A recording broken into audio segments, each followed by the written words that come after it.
Eh, Bienvenidos entonces a nuestra clase número 20, me parece, de este curso de Física de Partículas 1. Y yo por alguna razón me salí de la reunión con mi tablet. Entonces voy a entrar de nuevo porque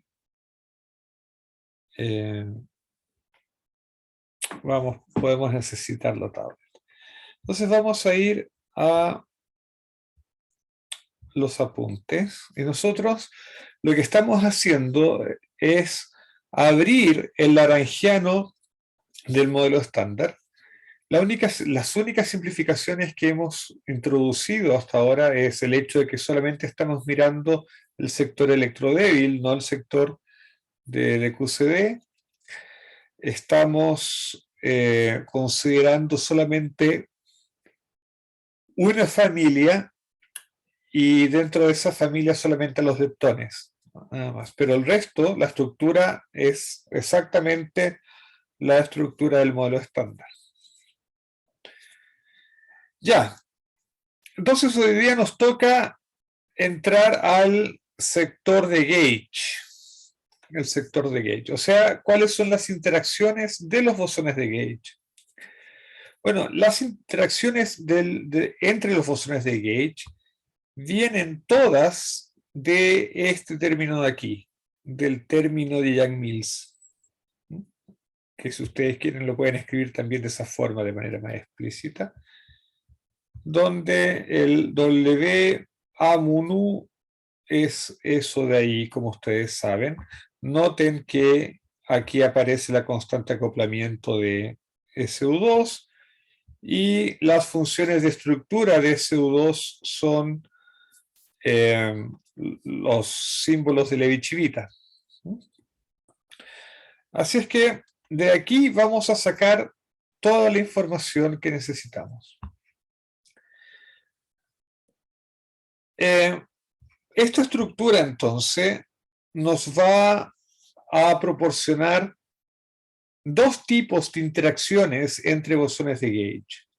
Una que es la que viene de multiplicar esto por esto de aquí y que va a dar origen a vértices de tres patas, las interacciones entre tres bosones de gauge, y el que viene de la parte cuadrática de esto, o sea, multiplicar eso por eso mismo, que nos va a dar términos de interacción entre cuatro bosones de gauge, vértices de cuatro patas.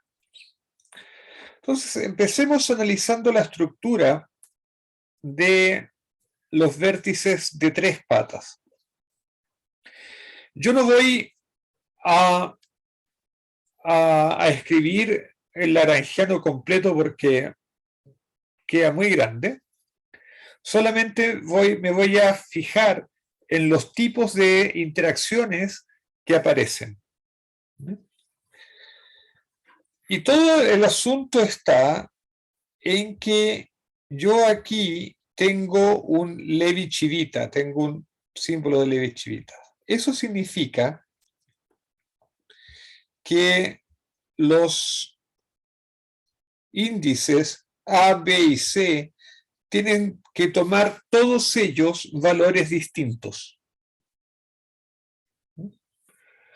Entonces van a aparecer W1, W2 y W3. Los W1 y W2 van a dar origen a campos cargados, o sea, van a hacer que en los vértices aparezcan el W más y el W menos. Mientras que el W3 va a hacer que aparezca el fotón y el Z. Ahora, si nosotros invertimos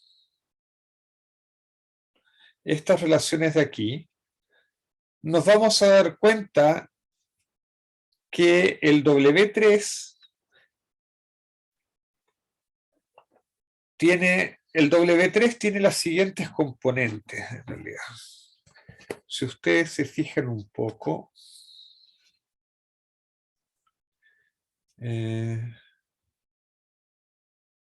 a ver, vamos a la pizarra.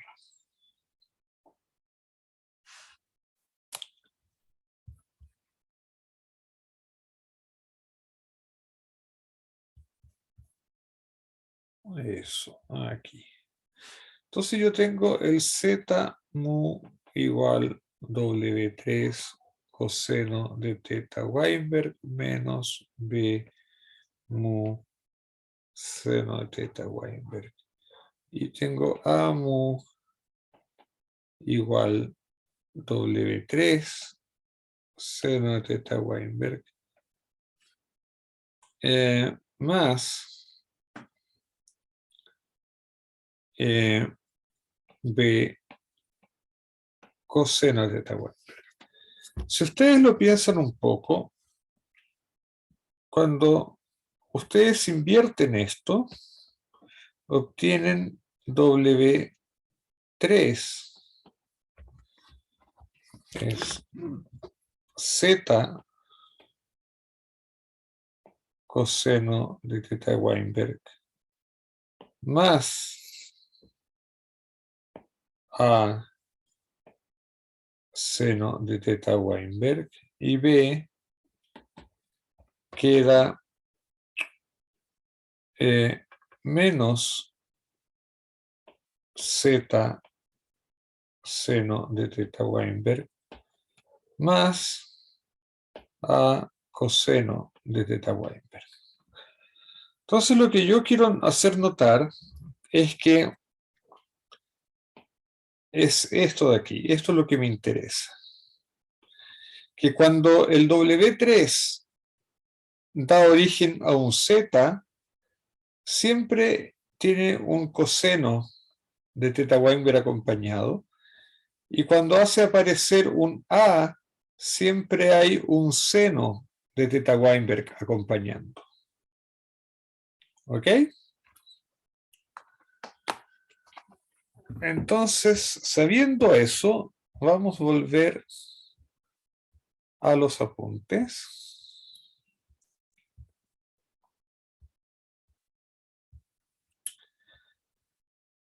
Y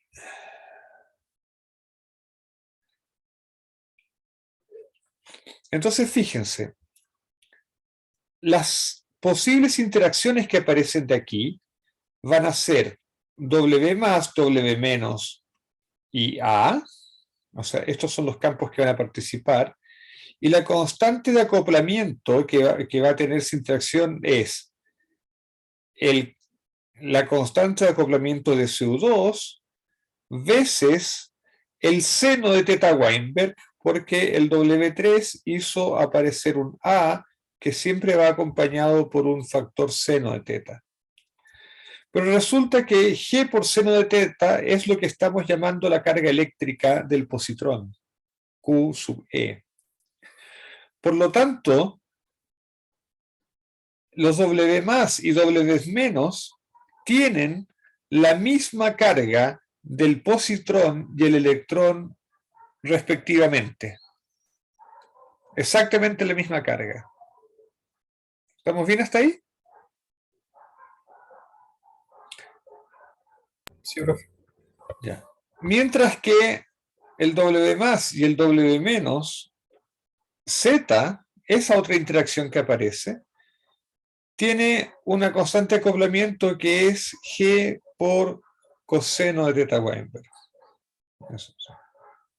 ¿Ok? Ahora, ¿qué es importante de esto? Lo importante es que estas son las únicas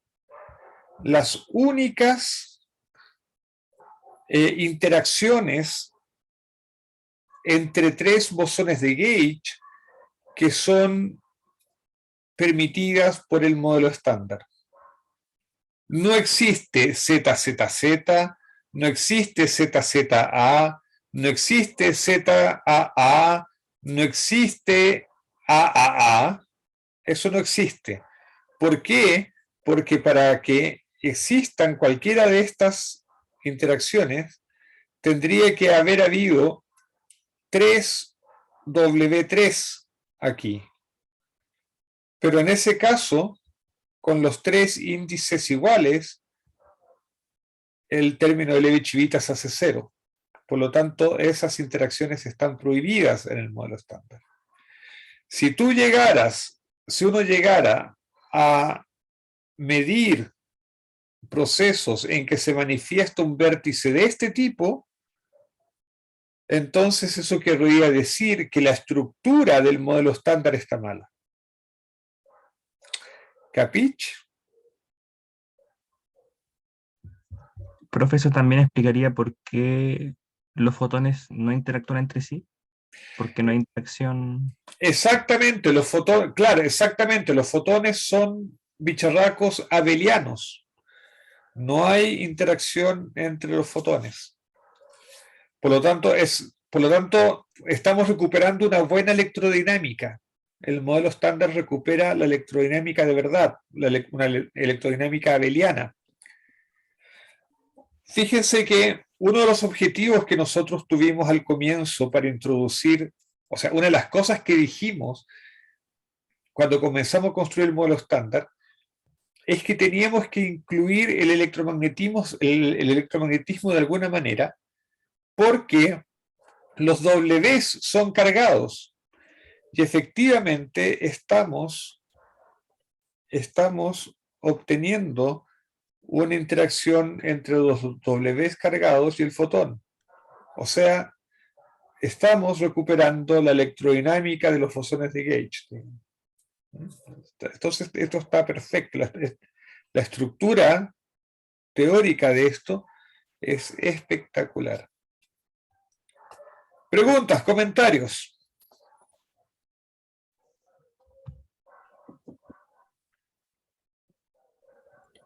No, ¿Todo ok entonces? ¿Todo claro? Bien. Sigamos entonces. Veamos las interacciones entre 4 bosones de Gage. Bueno, aquí es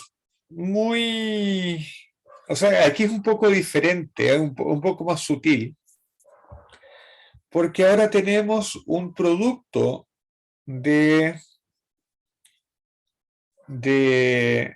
Levi-Civitas. Entonces tenemos menos restricciones que antes. La única cosa que necesitamos es que A y B sean distintos y que C y D sean distintos entre ellos. Entonces,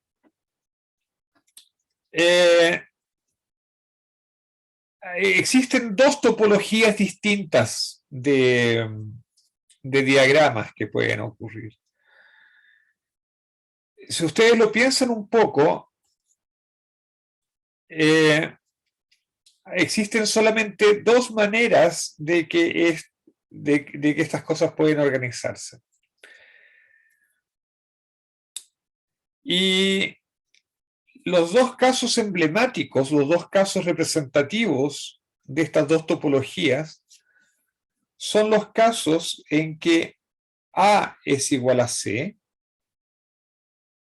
y B es igual a D, o bien los casos, en que entre que A igual a C y vale 1 y B y D son iguales y valen 2, y el otro caso representativo es cuando no aparece el 1 por ninguna parte. Entonces, el asunto es el siguiente. En este caso no aparece el 3 por ninguna parte, y en este caso sí aparece el 3. Esa es la diferencia. ¿No? Esa es la diferencia. Estos son los 2 casos emblemáticos. Cuando no hay 3, no aparece ningún bosón de Gage neutro. Cuando tengo un 3, sí tengo bosones de Gauge neutros. Entonces, esos son los dos casos emblemáticos que pueden ocurrir. Entonces, van a haber vértices de este tipo, en que las 4 patas corresponden a bicharracos cargados, y en ese caso, la constante de acoplamiento simplemente va a ser G al cuadrado. Y en los otros casos, voy a tener 2 bosones de Gauge cargados y 2 neutros.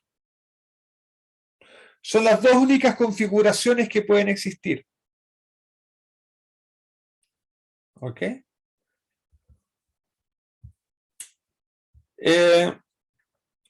Y aquí de nuevo voy a tener los casos de WWAA, WWAZ y WWZZ. Y las constantes de acoplamiento van a ser estas de aquí. Lo importante es constatar de que no puedo tener un vértice de 4 patas con las 4 patas neutras. No puede existir ZZZZ, ni ZZZA, ni ZZAA, ni ZAAAA, ni siquiera AAAA. ¿Por qué? Porque en ese caso yo tendría que tener puros W3 en esta configuración. Y eso es imposible porque me va a quedar A igual a B y C igual a D y se me mueren los epsilon. Así es que de nuevo la estructura de Gauge del modelo estándar me restringe el tipo de vértices que puedo tener. Preguntas, comentarios.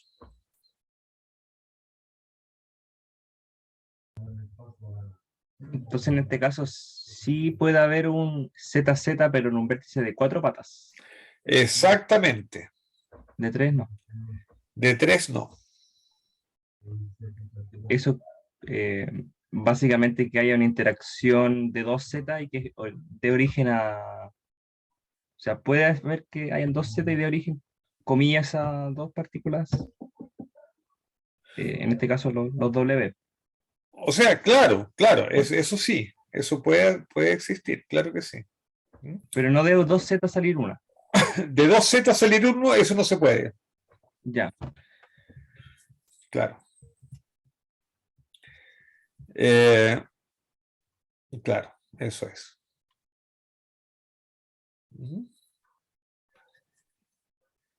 Ya. Veamos ahora un sector que es que más adelante se nos va a complicar un poco. Ahora lo vamos a ver de manera sencilla. Cuando nosotros discutimos el lagrangiano del modelo estándar, vimos que no hay término de masa para los fermiones cuando uno escribe inicialmente el lagrangiano del modelo estándar. Y la razón la discutimos. La razón es que un término de masa para el electrón, por ejemplo, tendría esta estructura quiral, y como el EL y el ER transforman de manera distinta bajo SUL, para SU2L, entonces este término viola la simetría de Gauge y por lo tanto no puede ser incluido en el lagrangiano. Pero el lagrangiano sí acepta este término, que es una interacción de Yukawa. Se llama interacción de Yukawa a toda interacción que es entre dos fermiones y un escalar. Eso es una interacción de Yukawa. Profe, consulta. ¿Sí? ¿Por qué se buscaba que esos términos fueran neutros de hipercarga? Porque la hipercarga es una interacción de gauge. Hay una simetría de gauge asociada a la hipercarga. Entonces, si un término tiene hipercarga distinta de cero, entonces viola la hipercarga. Viola hipercarga. Es como si tú tuvieras, tú cuando escribes, por ejemplo,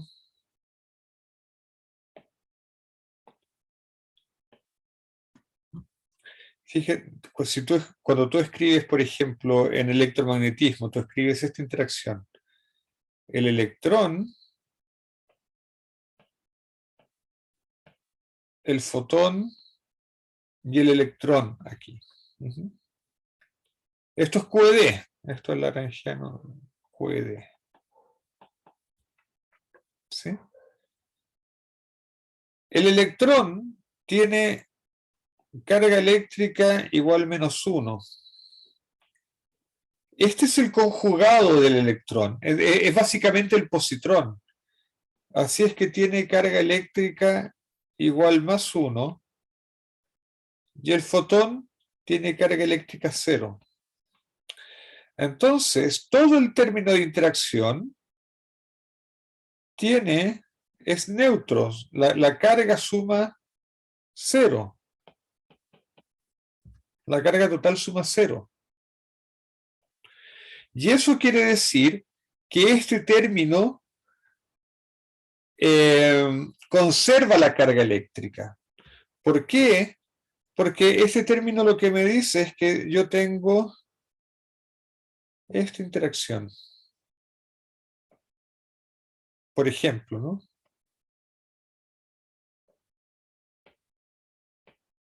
Aquí tengo el fotón. En el vértice tiene que conservarse la carga eléctrica. Y en este caso sí se conserva. Si yo hubiese puesto aquí, qué sé yo, si yo aquí hubiese puesto un neutrino, entonces yo tendría un vértice así,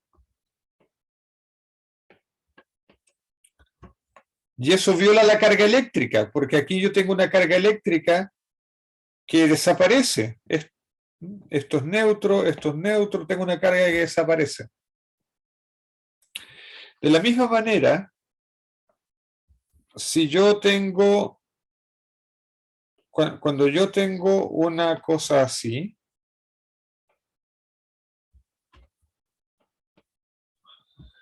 tengo que asegurarme que la hipercarga de todo el conjunto sume 0. Porque si no suma 0, entonces en el vértice voy a estar creando hipercarga de algún lugar. O hay hipercarga que no se me transmite para ningún lado. Y eso es que no se conserva la carga. ¿Me doy a entender? Sí, profe. Ya.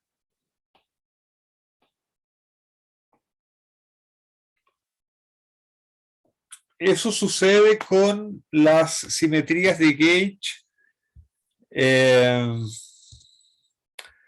abelianas, que dan origen a cargas aditivas. Ya, volvamos entonces a los apuntes. Ya, entonces vamos a tomar este Lagrangiano de Yukawa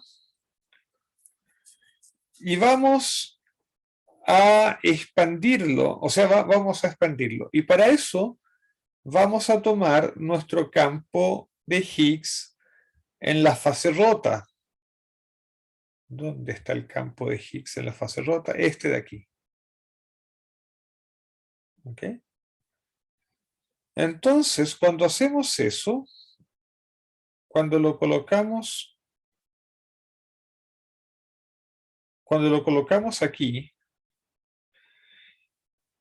y hacemos las multiplicaciones de matrices, porque este L es un vectorcito, ¿no? Que tiene un electrón, perdón, un neutrino arriba y un electrón abajo.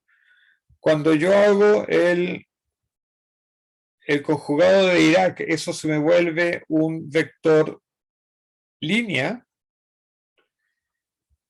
Y cuando hago las multiplicaciones matriciales, entonces encuentro este laranjano de aquí. Y fíjense que esto tiene dos términos. Tiene este término, que es un término de masa para el fermión, y la masa del electrón está dado por esto, o sea, es la constante de Yukawa por el VEV, básicamente. Y aparece otro término que es una interacción entre el electrón y el Higgs, y el bosón de Higgs. Ahora, fíjense que este término, hipercarga partido por raíz de 2, yo lo puedo despejar de esta relación, y el laranjano de Yukawa me queda escrito de esta manera, el sector de Yukawa. Me queda un término de masa para el electrón y una interacción entre el electrón y el Higgs que es proporcional a la masa del electrón. Eso es siempre así.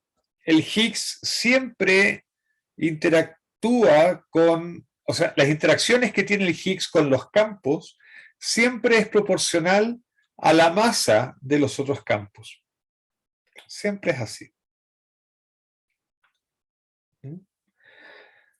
Entonces, en el modelo estándar, la interacción del Higgs con el electrón es muy chiquitita porque la masa del electrón es muy chiquitita. Pero la interacción del Higgs con el quark top es muy importante, es muy intensa, porque la masa del quark top es muy grande. Ahora, fíjense que las masas de los fermiones en el modelo estándar no pueden ser predecidas, porque dependen, a pesar de que conocemos el valor de V, lo vamos a encontrar dentro de poco, el valor de la constante de Yukawa no es posible predecirlo, la teoría no te dice cuál es ese valor. Lo que uno hace es medir las masas y entonces obtener el valor del Yukawa, de la constante de Yukawa. ¿Ok? ¿Ok? ¿Está ahí? Sí, profe. Y una duda, Dime. esa misma estructura sería, por ejemplo, para los muones, para los taus, para los quarks. Exactamente. La estructura es la misma. Se repite lo mismo. Va a haber una pequeña diferencia, una pequeña sutileza, pero eso lo vamos a ver en otra clase. En otra clase. Entonces, aquí hay dos puntos conceptuales muy, muy importantes, dos sutilezas que pocas veces se discuten en los textos, pero yo creo que es interesantísima. Primero, que en el modelo estándar, el campo de Higgs cumple al menos dos funciones que en principio no tienen por qué ser cumplidas por el mismo agente. La primera de ellas, que es la más importante, es darle masa a los bosones de Gauge, y la otra es darle masa a los fermiones. Esas dos cosas no tienen por qué ir juntas. De hecho, hay muchas teorías, muchos modelos, uno puede construir fácilmente modelos en que un sector le da masa a los bosones de Gauge y otro sector le da masa a los fermiones. Pero el modelo estándar es muy económico y coloca esas dos funciones en el mismo sujeto, en el mismo agente, en el campo de Higgs. Ahora bien, eso podría ser raro, pero lo más raro de todo es que, a ver, Higgs interactions.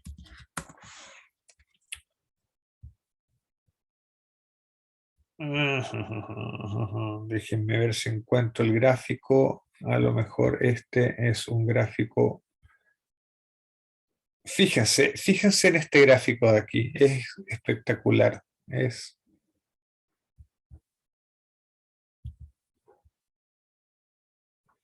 Este gráfico es interesantísimo.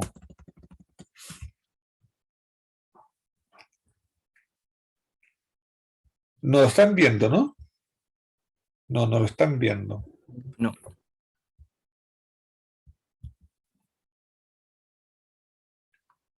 Vean ese gráfico.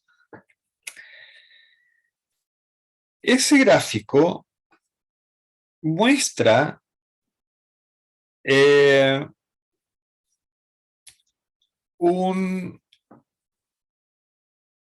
una comparación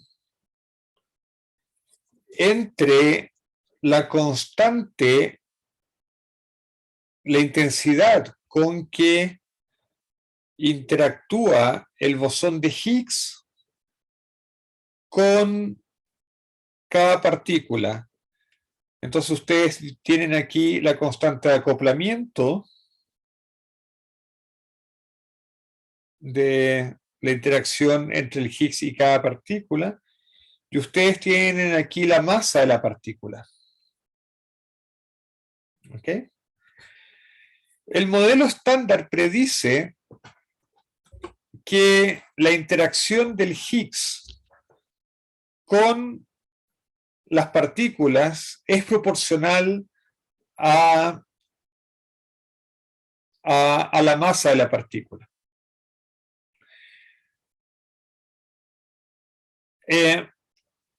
Y aquí ustedes tienen la línea de trazos. No sé si consiguen ver la línea de trazo aquí. Esa es la predicción del modelo estándar. La línea roja es el ajuste experimental de los datos. Y la zona, ¿qué color es ese? Lila, morado. Es la franja de una desviación estándar y la amarilla es la franja de dos desviaciones estándar. Fíjense que dentro de una desviación estándar, los puntos caen exactamente, son en la región predicha por el modelo estándar. O sea, los datos experimentales están acusando que los fermiones y los bosones de Gauge, al menos los fermiones de la tercera familia y el muón de la segunda familia, al menos ellos tienen sus masas generadas por el mismo mecanismo que le da masa a el W y el Z. O sea, el bosón de Higgs que estamos viendo en el LHC, el bosón de Higgs que se descubrió en el 2012, es capaz de explicar las masas de los fermiones como la masa del W y Z. Por lo tanto, está relacionado con el mecanismo de generación de masa tanto de los fermiones como del W y el Z. O sea, parece que el bosón de Higgs que estamos viendo es bastante estándar. Y eso es una sorpresa. Profe, en caso contrario de que hubiese un mecanismo más exótico, uno esperaría ver como desviaciones de la banda. Claro, claro. Por ejemplo, uno podría esperar que el Higgs se acople al W y al Z, pero no los fermiones. Eso podría ser. Claro. O que hubiese, como hay en muchos modelos, en supersimetría, por ejemplo. En supersimetría hay un bosón de Higgs que le da masa a los fermiones tipo up y otro bosón de Higgs que le da masa a los fotones, a los fermiones tipo down, a los quark tipo down. Entonces ahí nosotros veríamos, por ejemplo, un bosón de Higgs acoplado al top, pero no acoplado al bottom.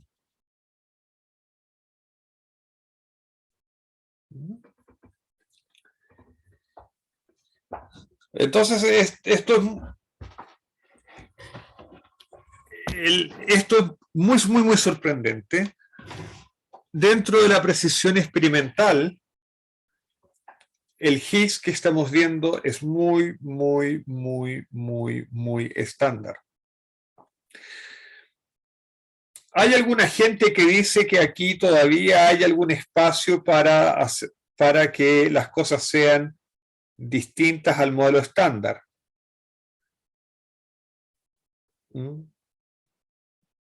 De hecho, tengo un amigo que hizo un amigo mexicano que hizo un estudio acerca de eso, de que todavía podría ser posible construir modelos en que la masa del muón no fuese completamente explicada por el Higgs que estamos viendo. Pero para mi gusto se necesita mucha mejor precisión experimental para afirmar algo así, digamos.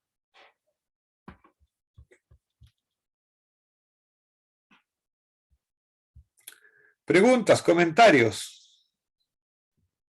Tengo dos. La primera es que en ese gráfico no aparecía el electrón porque era una interacción muy pequeñita. Exactamente. Y De hecho, ya conseguir incluir al muón es todo un logro. Este punto de aquí fue festejado con champaña, digamos. ¿Ya? Esto es muy, muy difícil. no sabía. Este experimento fue hecho después me imagino que después del descubrimiento del... Sí, claro, claro, esto es después del descubrimiento del Higgs, claro que sí. De hecho, no sé de cuándo. Esto es un paper del 2020.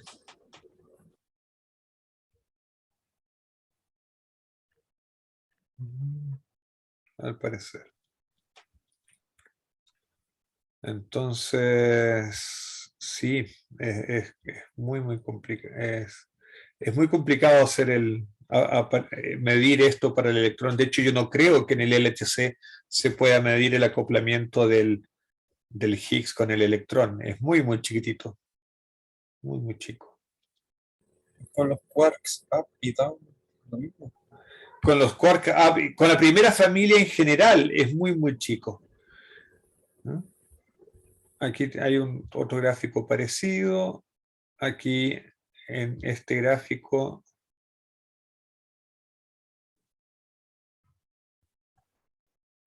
esto es este es el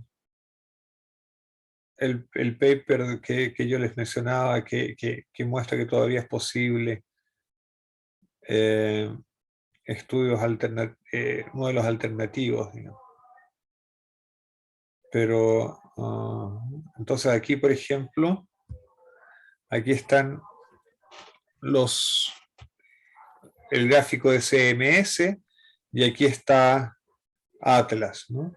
Atlas, por ejemplo, mide el muón, lo tiene un poquito más lejos del modelo estándar que CMS, pero aún así está dentro del error experimental. Pero este gráfico para mí es increíble. Viendo este gráfico, o sea, este gráfico restringe un montón la posibilidad, la forma que tiene que tener, creo yo, la nueva física asociada al bosón de Higgs. Es es muy espectacular este gráfico, muy espectacular. Pero creo que tenías otra pregunta, ¿no? No, esas eran dos. Ya. Sí. ¿Algo más?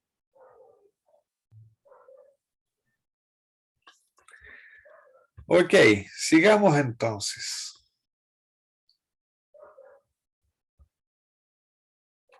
A lo mejor en una futura versión de apuntes yo debería incluir ese gráfico de CMS, ¿no?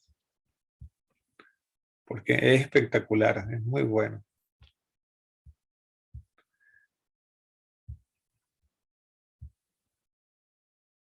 Ya.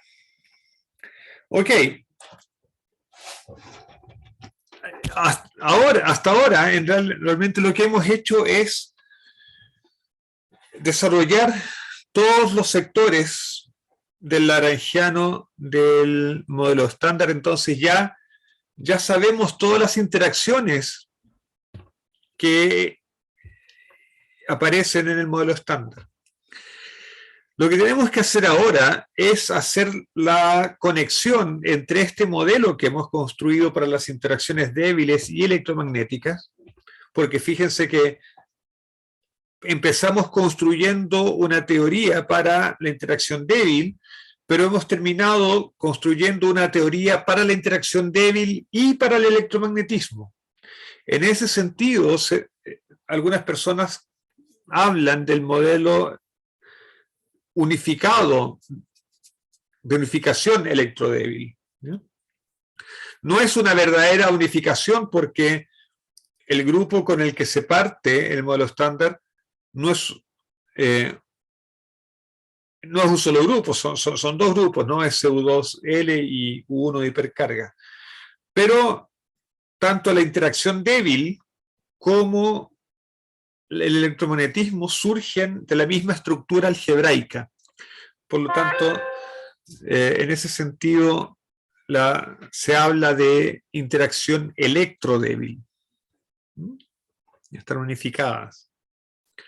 Pero vamos a mirar entonces cómo esta teoría, que es una teoría de altas energías, conversa con el modelo con el que partimos este curso, que es el modelo de Fermi. Entonces, para eso vamos a calcular una vez más el proceso que hemos venido calculando durante todo el semestre, que es ese de ahí. Entonces, en el modelo estándar, ese proceso tiene un solo diagrama a nivel de árbol, que es este de aquí. Y tenemos aquí el intercambio de un W menos.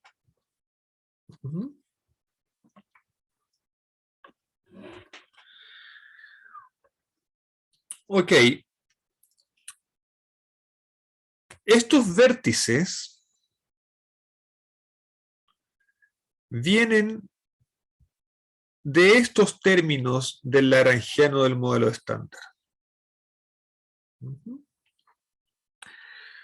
Lo puedo desarrollar un poco más en vez de colocar fermiones left aquí, puedo colocar fermiones de Dirac y colocar explícitamente el proyector izquierdo. Ahí y ahí.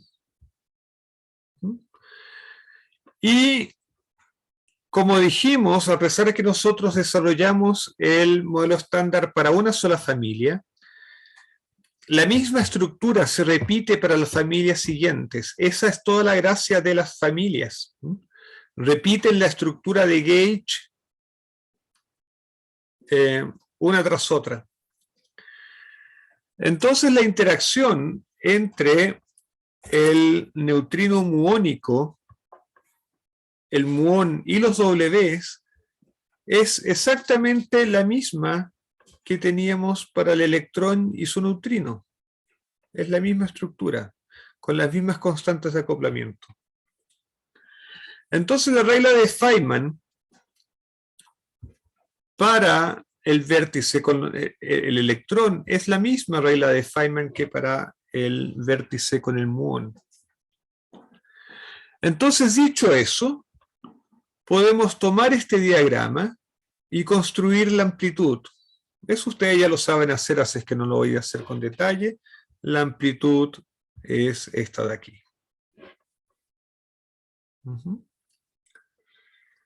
Ahora bien, voy a tomar el límite de bajas energías. El límite de bajas energías quiere decir que el momentum transferido es mucho menor a las masas, a la masa del W. A la masa del W. Cuando uno hace eso, este Q cuadrado yo lo puedo eliminar frente al MW cuadrado. Y de la misma manera puedo eliminar este término de aquí. A pesar de que este término también se elimina, en realidad no contribuye debido a la ecuación de Dirac, pero eso es otro tema. El caso es que lo que era antes mi propagador se transforma solamente en la métrica partido por la masa al cuadrado del W. Y me queda esta amplitud de aquí. Y esa amplitud es exactamente la misma que habríamos obtenido en el modelo V-A, si es que nosotros identificamos este factor de aquí con la constante de Fermi partido por raíz de 2. O sea, esa es la diferencia. En el modelo V-A, en vez de aparecer esto, aparecía la constante de Fermi partido por raíz de 2. Entonces tenemos esta relación. Ahora bien, en el modelo estándar, nosotros tenemos una expresión para la masa del W en términos de la constante de acoplamiento G de SU2. Y es esta. Entonces, cuando uno hace ese reemplazo, es muy curioso porque aquí abajo me va a quedar un G al cuadrado que se cancela con ese G al cuadrado. Y me queda esta relación. O sea, la intensidad de la interacción débil a bajas energías no tiene que ver con la constante de acoplamiento del grupo SU2. No tiene que ver con la constante de acoplamiento de Gauge. Tiene que ver con el valor de V, el valor del VEV. del valor de expectación en el vacío del Higgs. Entonces es el Higgs el que determina la intensidad de la interacción débil a bajas energías. Es el Higgs el que hace que la interacción débil sea efectivamente débil a bajas energías.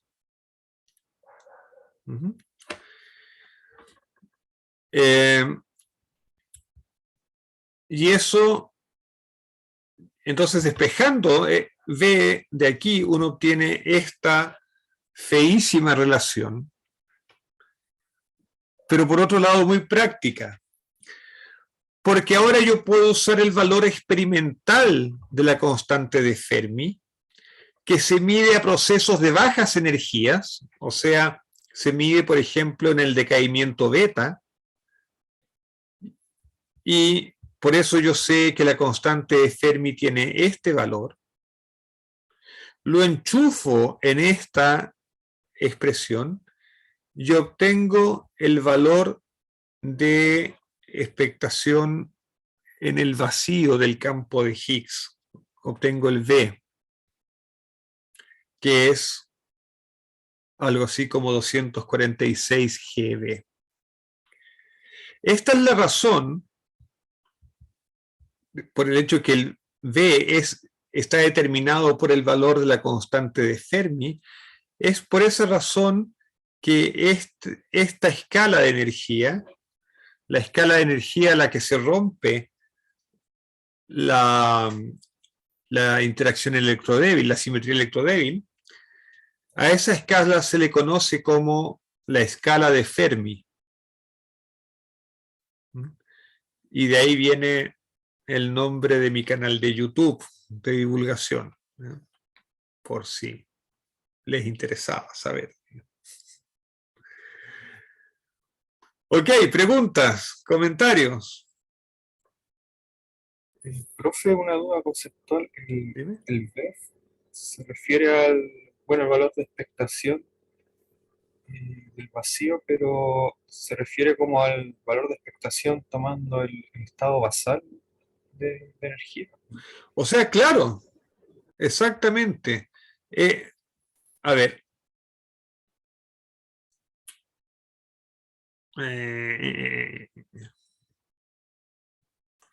Claro, a ver.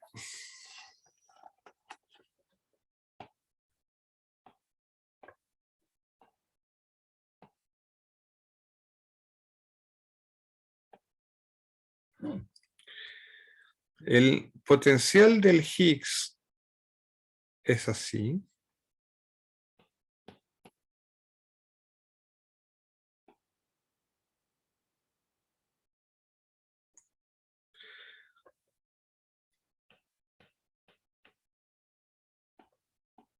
Eso. El valor del campo aquí en el mínimo es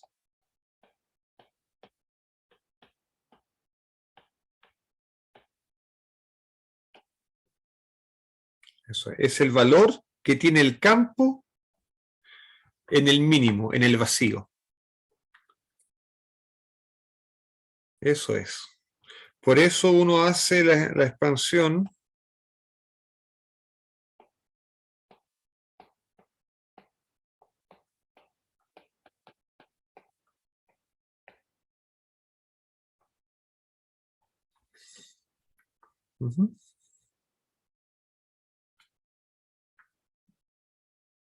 ¿Ok?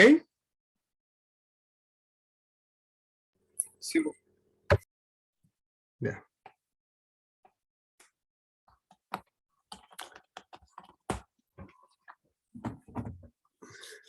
¿Algo más? Entonces podríamos decir que el Higgs es el responsable de, o sea, comillas, el responsable del decaimiento de partículas a bajas energías. O sea, es el Higgs es el que determina la intensidad de la interacción de Fermi, de la interacción V-ácido de Higgs, si ustedes quieren.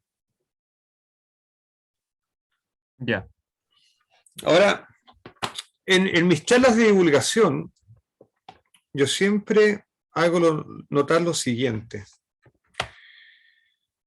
Para que exista un átomo, necesitamos que haya un núcleo, necesitamos que haya un electrón dando vueltas alrededor del núcleo, dando vueltas en el sentido cuántico, ¿no?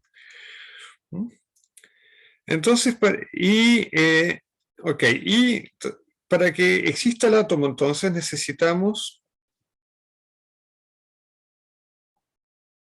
aquí que exista el electromagnetismo, o sea, que exista el fotón. ¿Okay? Que exista la interacción electromagnética. Necesitamos que la interacción débil sea realmente débil, porque si no,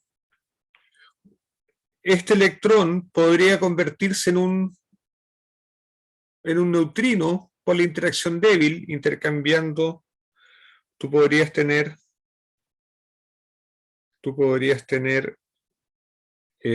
dentro del núcleo un protón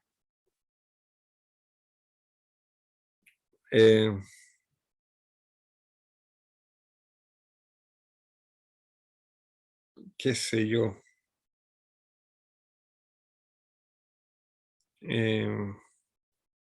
tú podrías tener qué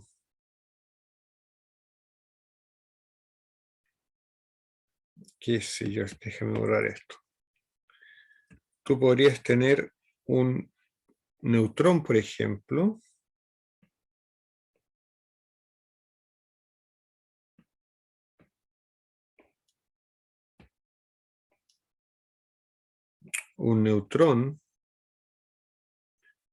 convirtiéndose en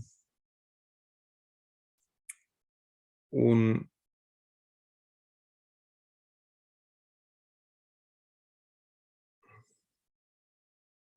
antiprotón,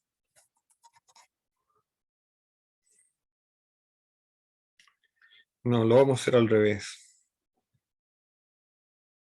Lo vamos a hacer al revés. Yo podría, por ejemplo, pensarlo así.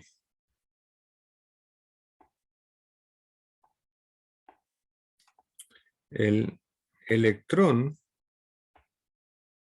se puede transformar en un antineutrino. Entonces, eso se puede aniquilar aquí, puede en realidad interactuar con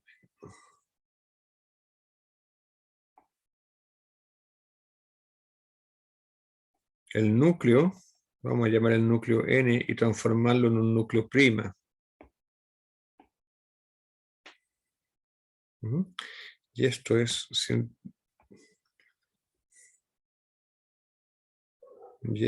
un neutrino, no es un antineutrino. Lo estamos interpretando así. Entonces, el electrón podría interactuar con el núcleo a través de un W, transformarse en un neutrino y en otro núcleo. Y el neutrino, lógicamente, escaparía del átomo. Y ya no tendrías más átomos porque el neutrino escaparía. ¿Ok? Pero eso no ocurre. O sea, esto sería una especie de como de captura electrónica, ¿no?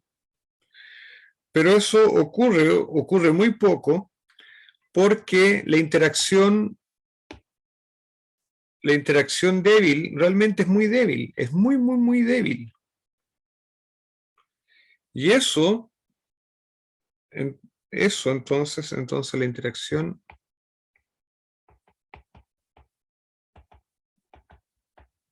es débil. Es realmente muy débil. Y además, necesitamos para que exista un átomo, necesitamos que el electrón tenga masa.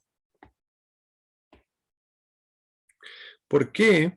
Porque el radio de Bohr es proporcional a 1 sobre la masa del electrón. Entonces, necesitamos el electromagnetismo, necesitamos un fotón, necesitamos que la interacción débil sea débil, necesitamos que el electrón tenga masa, y esas tres cosas están relacionadas con la ruptura de simetría electrodébil. Las tres cosas las hace el Higgs. O sea, rompe la simetría al 1 electromagnético y por lo tanto hace que exista el fotón, hace que la interacción débil sea débil, como acabamos de ver, y hace que el electrón tenga masa, como también acabamos de ver hoy día. Por lo tanto, la existencia de los átomos, a final de cuentas, es debida al campo de Higgs.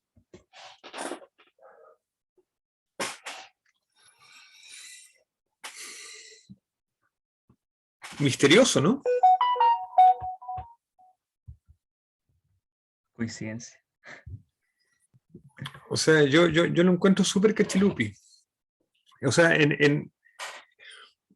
por eso es que es tan importante y tan estimulante estudiar la física del Higgs, estudiar la fenomenología del Higgs, saber si es que realmente el Higgs es un bicharraco compuesto o si es fundamental, saber si existe un solo bosón de Higgs o existe una familia, porque de lo que ocurrió en ese proceso de ruptura de simetría depende nuestra vida. Depende de nuestra vida. Nuestra vida se nos va en eso. Así es que, no, fantástico. Ahora, este proceso de ruptura de simetría ocurrió cuando el universo tenía 1/billonésima de segundo, cuando cuando el universo tenía 10⁻⁻12 segundos. En esa época ocurrió la ruptura de simetría. Entonces, en el LHC estamos estudiando la física relevante cuando el universo era realmente muy, muy joven, tenía 10⁻⁻12 segundos. Esa es la escala de física que estamos haciendo en el LHC. Preguntas, comentarios.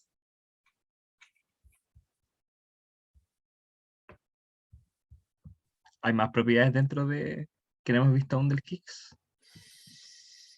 Del Higgs, yo creo que hemos visto todo lo importante al menos, pero no quiere decir que sepamos todos acerca del Higgs. Bueno, sí, queda una cosa más que discutir del Higgs, que es la simetría custodial, que también es del modelo estándar, que también está asociada al Higgs. Pero eso lo quiero dejar para la próxima clase, porque ya se me está acabando el tiempo, me quedan 3 minutos. Y yo creo que es bueno dejar las cosas hasta aquí. ¿Les parece? Sí, profe. Entonces paro de grabar y me despido. Me despido hasta el lunes, en la alegría y en la felicidad.